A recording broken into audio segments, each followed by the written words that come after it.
اثر کی قسم ہے. دیکھیے اردو لغت میں، عربی لغت میں واو کے معنی ہیں اور،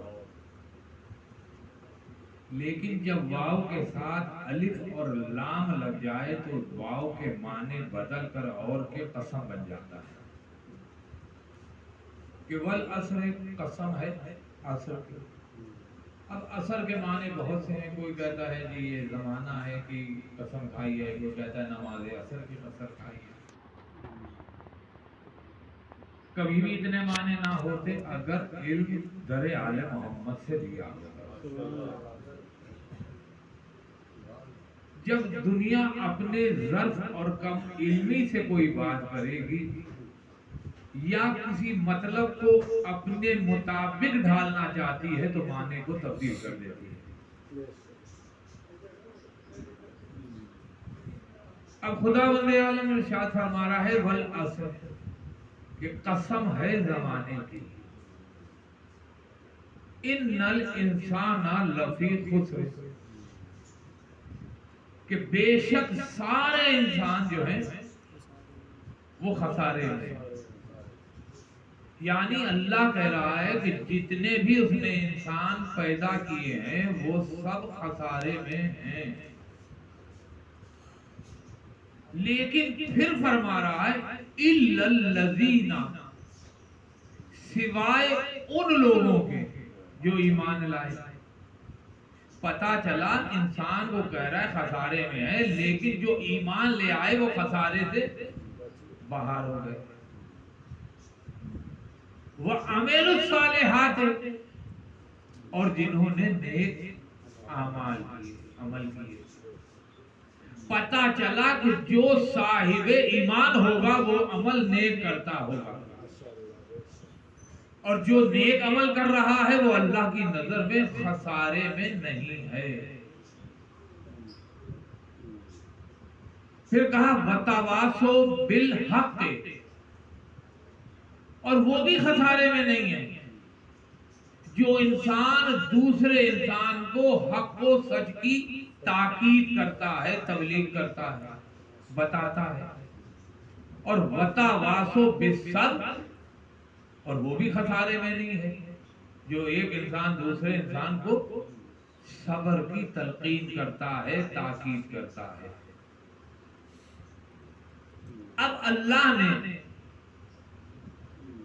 بتا دیا ہے کہ دیکھو کون سا انسان گھاٹے میں ہے، خسارے میں ہے، اور کون سا انسان گھاٹے میں یا خسارے میں نہیں ہے. اب انسان جو گھاٹے اور خسارے کے اندر ہے اس کے لیے اس نے قرآن میں کہہ دیا ہے کہ جو میرے احکامات پر عمل نہیں کرے گا اس کو سزا ملے گی آخرت میں.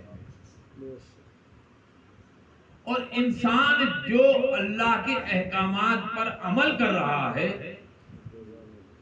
خالی یہ نماز روزہ جو ہے یہ احکام الہی نہیں ہے کہ ہم نے نماز پڑھ لی، روزے رکھ لیے، کیسی پڑھی کیسی نہیں پڑھی، اپنی طرف سے پڑھی، اس کی بتائے ہوئے طریقے سے پڑھی، ہم نے روزہ رکھا کیسے رکھا، خالی بھوکے رہے یا ہم نے تزکیہ نفس بھی کیا.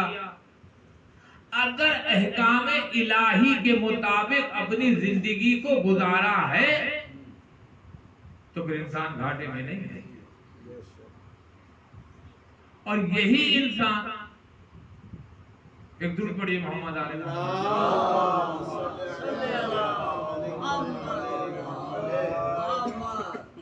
اب وقت یہ ہو گیا ہے بات کرتے کرتے بھول جاتا ہوں کہ کون سی بات کر رہا تھا. تو انہی کی ممبر ہے، انہی کے حکم سے کوئی آتا ہے. اب لانے والے کے اوپر ہے کہ لانے والا جس کو لا رہا ہے وہ کیا ہے. تو اللہ نے حکم دے دیا کہ تو اس پر اپنی زندگی کو گزارو جیسا کہ حکم دیا گیا ہے. اور یہ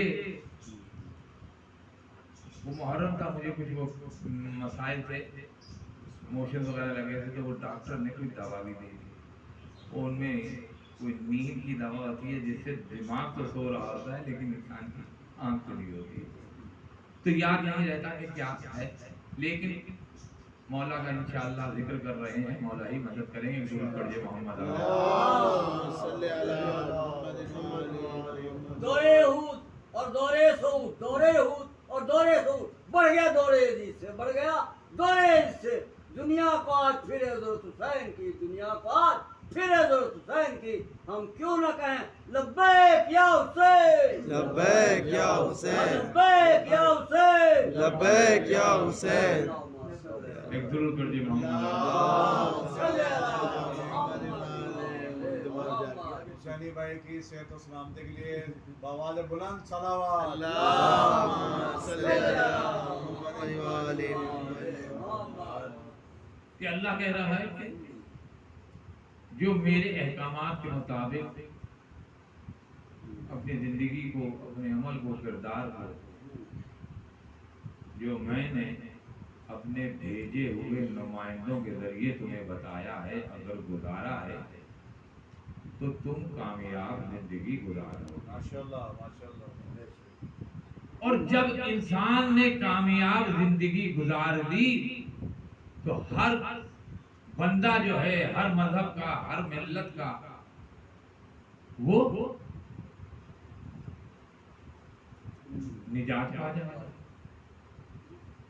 لیکن جہاں انسان نے اپنی زندگی کے اندر اپنے کردار کو، اپنے عمل کو اپنی ضرورت کے مطابق ڈھال دیا،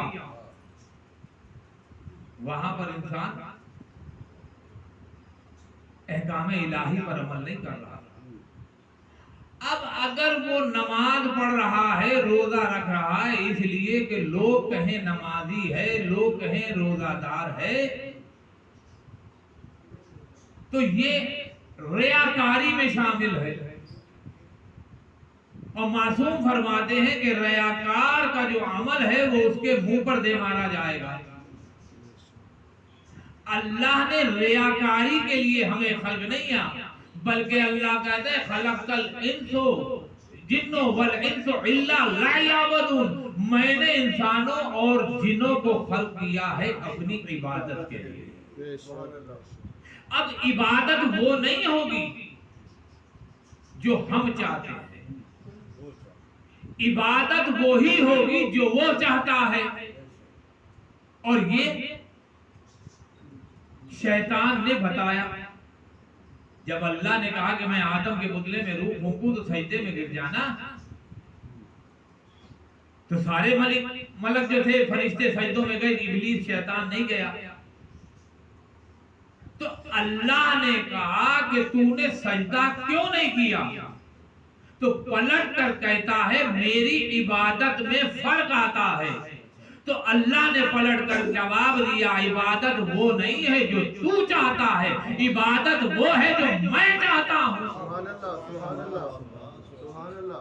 اور تو نے اسے سجدہ نہیں کیا جسے میں نے اپنے دونوں ہاتھوں سے بنایا. تو اللہ کے ہاتھ ہوتے ہیں. اگر ہاتھوں والا اللہ ہو تو وہ اللہ ہی نہیں. بھئی ہمارا ایمان کس اللہ پر ہے جو نہ دیکھا جا سکے، نہ چھوا جا سکے، نہ محسوس ہو سکے، لا مکانی بھی ہو، لا زمانی بھی ہو، نہ اس کو وہ حلول ہو سکتا ہو. اگر وہ اللہ ہم اللہ کو دیکھ لے، پہچان لے تو وہ اللہ نہیں ہے، کیونکہ اللہ ہے نور، اللہ کے ہاتھ نہیں ہے. تو معلوم ہوا اور اللہ وہ ہے جو غلط بات نہیں کہتا. تو جب اللہ غلط بات نہیں کہتا یا کرتا تو اللہ نے یہ کیوں کہا کہ تو نے اسے سجدہ نہیں کیا جسے میں نے اپنے دونوں ہاتھوں سے بنایا. پتہ چلا کہ کچھ ذاتوں کے عمل ایسے خوبصورت اور اچھے اور پسندیدہ ہوتے ہیں اللہ کی نظر میں کہ کام تو وہ کرتے ہیں لیکن اللہ یہ نہیں کہتا کہ یہ اس نے کیا، کہتا ہے میں نے کیا۔ نعرہ تکبیر، نعرہ رسالت، نعرہ حیدری، بلندتر صلوات، اللہم صلی علی محمد و آل محمد۔ اب قرآن میں کہہ رہا ہے کہ علم یجد کا یتیمن فآوا، اپنے حبیب سے مخاطب ہے کہ تو یتیم تھا، ہم نے تجھے پرورش کی، کیونکہ اللہ اترا تھا زمین سے رسول اللہ کی نعوذ باللہ پرورش کرنے کے لیے۔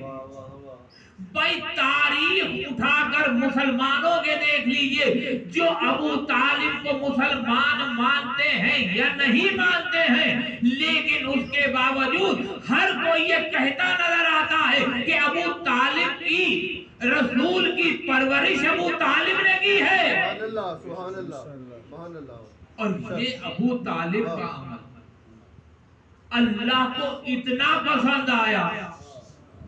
اور جاہل مسلمانوں سوچو، اللہ جو یہ کہتا ہو کہ کافر جنت میں تو جانا، جنت کی خوشبو نہیں سن سکتے، ایک کافر کے عمل کو اپنا عمل قرار دے گا۔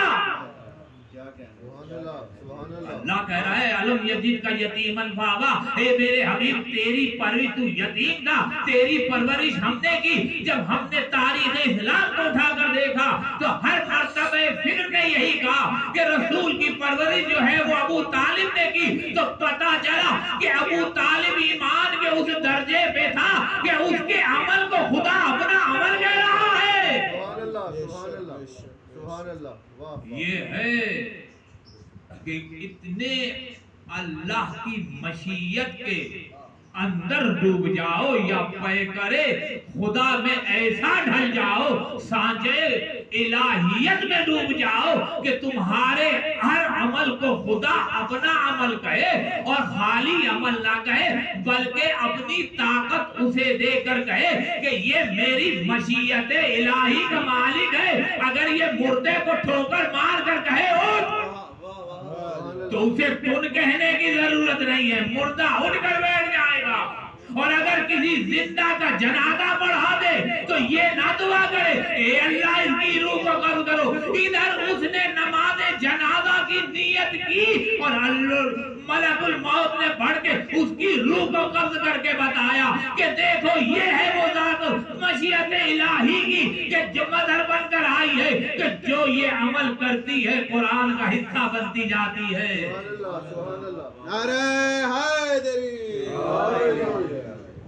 اب اگر قرآن میں آیت پہلے آئے، اہل بیت بعد میں عمل کریں، پھر تو سمجھ میں آتی ہے کہ اللہ نے حکم دیا تھا، یہ اس کی مشیت الہی کے مدر تھے، اس کی بات کا انکار نہیں کر سکتے، لیکن قرآن نے کہا فَاذْكُرُونِی، تم ہمارا ذکر کرو، اذکرکم، میں تمہارا ذکر کروں گا۔ اب اٹھاؤ کہ یہ جو علی کو ولایت ملی ہے، علی نے زکوٰۃ رکوع کے حالت میں پہلے دی ہے، یہ آیت بعد میں آئی ہے۔ اگر آیت پہلے آئی تو سمجھ جاؤ علی محتاج ہے ولایت کا، لیکن اگر علی نے حالت نماز میں رکوع میں اپنی انگلی سے انگوٹھی دے کر زکوٰۃ دی ہے اور بعد میں ولایت ملی ہے تو سمجھ جاؤ کہ ولایت علی کو چاہتی ہے۔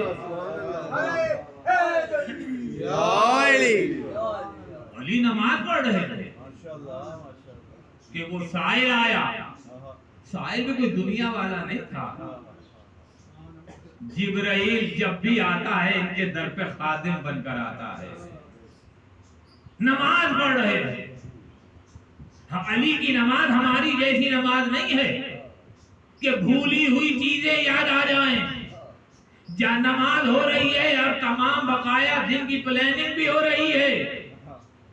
علی کی نماز وہ ہے کہ علی کا جب نماز میں جاتا ہے تو اللہ کے قریب ہوتا ہے، علی کا سر عرش الہی پہ سر سجدہ ہو رہا ہوتا ہے. اب دنیا کا نہیں پتا دنیا میں کیا ہے. اسی لیے جب کسی جنگ میں ٹوٹا ہوا تیر علی کے پاؤں میں جھک گیا اور لوگ نکالتے تو علی کو تکلیف ہوتی, نکالنے نہ دیتے. رسول کے پاس آئے, یا رسول اللہ کہیں زہر پھیل گیا اور علی کو کچھ ہو گیا تو نقصان ہو جائے گا. رسول مسکرائے, تم نے علی کو پہچانا ہی نہیں. علی جس وقت نماز میں ہوتا ہے وہ دنیا میں ہوتا ہی نہیں ہے. جب سجدے میں جائے تیر نکال لینا. علی سجدے میں گئے, لوگوں نے علی کے پیر سے تیر نکالا.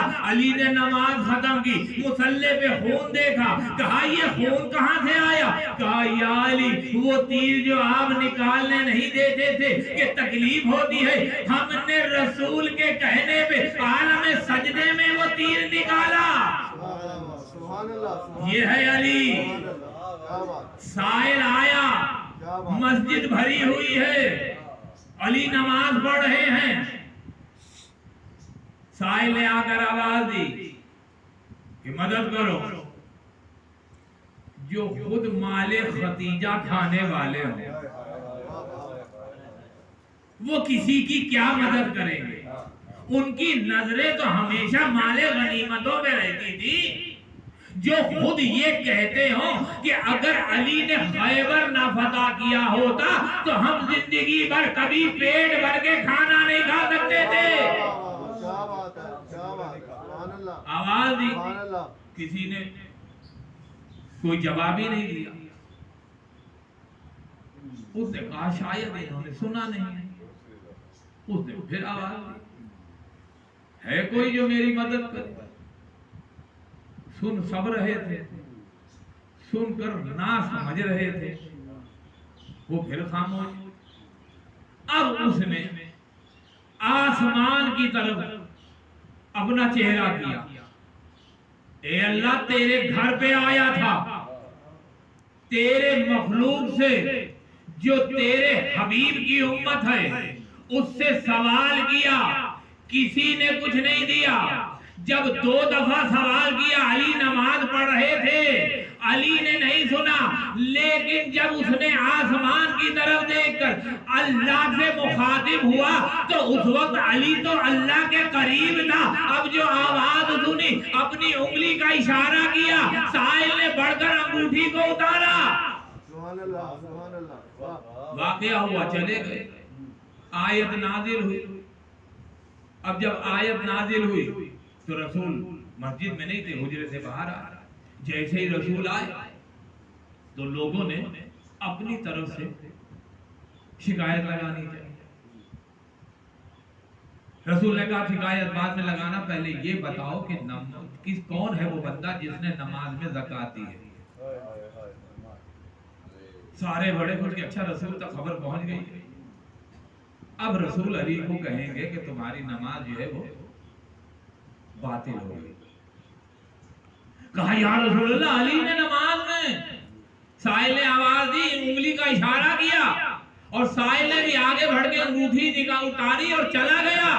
کہا میں یہی تو پوچھنا چاہ رہا تھا کہ وہ کون سی ذات ہے جس نے حالت رکوع میں زکات دی ہے. وہ تم نے بتایا علی. ارے مجھے تو جبرائیل آیت دے کر گئے تھے, انما ولیکم اللہ. کہ کون ہے وہ, اور بتا رہا ہے اللہ نے کہہ دیا کہ ایک اللہ ولی ہے, ایک رسول ولی ہے, اور ایک وہ ہے جس نے حالت رکوع میں زکات دی ہے. تو یہ ہے فاذکرونی اذکرکم, تم میرا ذکر کرو میں تمہارا ذکر ہوں گا. ارے یہی آل محمد ہے. یہ ان کی ہے کہ انہوں نے بتایا کون ہے اللہ. اگر کہہ دیتے کہ ہم ہیں اللہ تو کون تردید کر سکتا تھا کہ یہ اللہ نہیں ہے. لیکن علی نے بتایا کہ دیکھو وہی تمہارا اللہ ہے جو میرا اللہ ہے. لیکن اگر کسی نے علی کو اللہ کہا تو اللہ علی نے تلوار سے اس کی گردن کو قلم کر دیا. تو یہ ہے وہ. اللہ کہتا ہے کہ میں وہ ہوں کہ جس نے آدم کو اپنے دونوں ہاتھوں سے بنایا ہے. اللہ کے ہاتھ نہیں ہے. یا رسول اللہ یہ کون ہے جو اللہ کے جب ہاتھ نہیں ہے تو اللہ نے کیوں کہا کہ میں نے دونوں ہاتھوں سے آدم کے پتلے کو بنایا؟ کہا میں نے تمہیں بتایا نہیں ہے کہ اللہ نے علی کو اپنا مظہر بنا کر بھیجا ہے؟ جب مشکل کشائے کائنات ہو تو وہ کائنات کی کس کو بھی مشکل پڑے اسے بلانے کی ضرورت نہیں ہے۔ اللہ نے چاہا کہ آدم کا خمیر گوندا جائے تو علی کے ہاتھ اتنے پسند آئے کہ علی نے جب آدم کے خمیر کو گوندا تو اللہ یہ نہیں کہا کہ آدم کے خمیر کو علی نے گوندا ہے۔ ارے علی کا عمل اتنا احسن تھا، اتنا بلند تھا کہ اللہ نے کہنا پڑا کہ اے فرشتہ، اے شیطان کو تو خاطب ہو کر کہہ رہا ہے، اے ابلیس تو نے اسے سجدہ نہیں کیا جسے علی نے اپنے ہاتھوں سے آدم کا خمیر گوندا تھا۔ سبحان اللہ، واہ جی واہ، واہ واہ۔ یہ ہے مشیت الہی کہ جس نے اپنا مظہر بنا کر بھیجا ہے۔ دنیا کہتی ہے کہ تم نے علی کو بنا دیا ہے کہ علی زندگی بھی دیتا ہے، علی مردہ بھی کر دیتا ہے، علی ہر قسم کی مشکل کشائی کر دیتا ہے۔ ارے بے وقوف، اگر ہماری کوئی چھوٹی سی کمپنی ہو اور ہم اس کے مالک ہوں اور ہمارے پاس وقت نہ ہو تو ہم اپنے ایک نمائندے کو وہاں پہ نامزد کرتے ہیں اور تمام چیزیں اس کو اختیار رات دے دیتے ہیں کہ جس کو چاہے نوکری دے دو، جس کو چاہے نوکری سے نکال دو۔ ارے اللہ نے ضرب کو دیکھا، دیکھیے دنیا میں ہر مخلوق آئی ہے، جس کا جیسا ضرب تھا اس کو اس گھر میں بھیجا۔ اگر مسلمان کو دیکھا کہ یہ مسلمانوں کے گھر کا ضرب ہے تو اسے مسلمانوں کے گھر میں بھیجا۔ اگر عیسائی کو دیکھا کہ یہ عیسائی کے گھر کا ضرب ہے تو اسے عیسائی کے گھر میں بھیجا۔ اگر یہودی کو دیکھا اور دیکھا اس کا ضرب یہودیوں کا ہے تو یہودیوں کے گھر بھیجا۔ مومن کا ضرب دیکھا تو اسے مومن کے گھر میں بھیجا۔ منافق کوئی ضرب کو دیکھا تو اسے منافق کے گھر میں بھیجا۔ لیکن کائنات میں ایک ذات ایسی تھی کہ جب اللہ نے کائنات کے تمام گھروں کو دیکھا تو اس کے ضرب کو اتنا بلند پایا کہ کوئی گھر اسے ایسا نظر نہ آیا کہ اس ضرب کو وہاں بھیجتا۔ اگر وہ ضرب قابل تھا تو بیت اللہ کا اللہ نے اپنے گھر میں علی کو بھیج کر بنایا کہ یہی علی ہے جو مظہر خدا ہے۔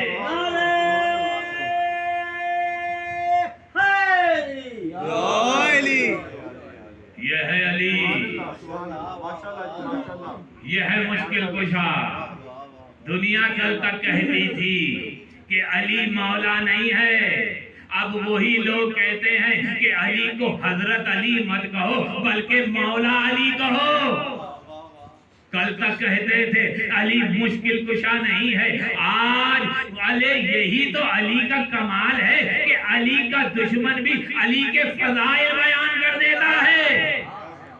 یہ ہے علی، یہی علی کی دشمنی ہے جو خالی علی سے نہیں نکالی، علی کی اولاد سے نکالی، علی کے ماننے والوں سے نکال رہے تھے۔ انسانیت پریشان ہے کہ وہ جو انسانیت قتل ہو رہی تھی وہ زمانہ آ گیا۔ 1400 سال پہلے جب انسانیت بلک رہی تھی، تڑپ رہی تھی، لبے مرگ تھی، مرنے والی تھی، تو اس مرتی ہوئی انسانیت کو اگر کسی نے بچایا تو اس ذات کا نام ہے حسین ابن علی۔ حسین خالی محسن اسلام نہیں ہے، حسین محسن انسانیت بھی ہے۔ اور اسی حسین نے اللہ کو بچانے کے لیے صرف اپنے کو پیش نہیں کیا، اپنا پورا گھر قربان کر دیا۔ یہ 6 ماہ کا بچہ جو بول نہ سکتا ہو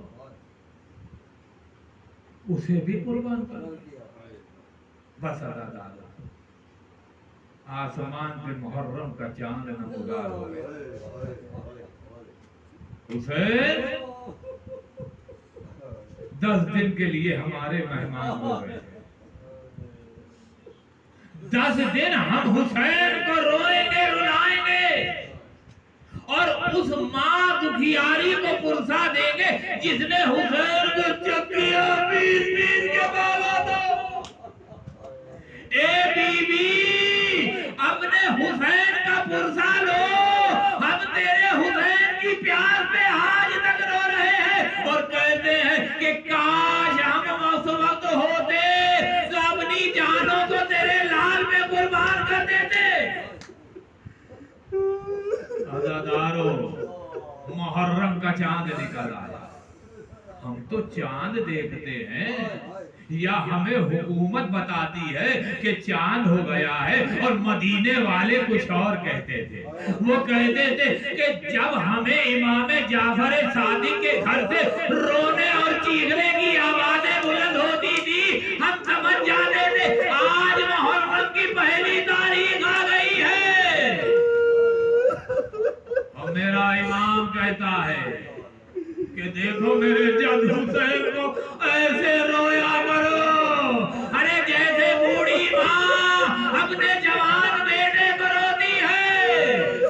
اجرکم اللہ، ارے ان آنسوؤں کے سوا ہمیں حسین کے کوئی غم نصیب نہ ہو۔ عزادارو، روایت میں ہے کہ ایک دفعہ امام علی رضا محرم کی پہلی تاریخ تھی، گھر میں سر جھکائے ہوئے مغموم بیٹھے تھے، آنکھوں سے آنسو جاری تھے کہ اتنے میں ایک دفعہ دق الباب ہوا۔ ارے امام رضا اٹھ کر دروازے پر گئے تو کیا دیکھتے ہیں، ارے دبل شاعر ارے دروازے پر کھڑا ہے۔ امام نے کہا آجا، آ کر بیٹھ گیا۔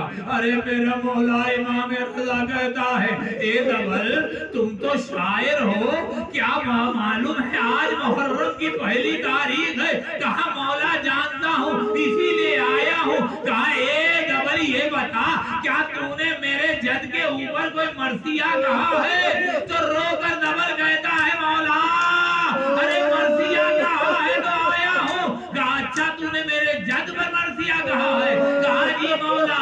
کہا اچھا صبر کر میں اب 2 منٹ میں آتا ہوں۔ یہ کہہ کر امام رضا اٹھے، گھر میں اندر داخل ہوئے، ایک کالے رنگ کا کپڑا لا کے امام نے ارے پردہ بنایا، اور پردہ لگانے کے بعد ایک دفعہ پھر گھر میں گئے، بیویوں سے کہا اے دختر رسول، اے سیدانیوں، ارے دبل شاعر آیا ہے تمہارے جد کا مرثیہ لے کر، ارے اس پردے کے پیچھے آ جاؤ۔ ارے تمام مفتورات پردے کے پیچھے بیٹھ گئی۔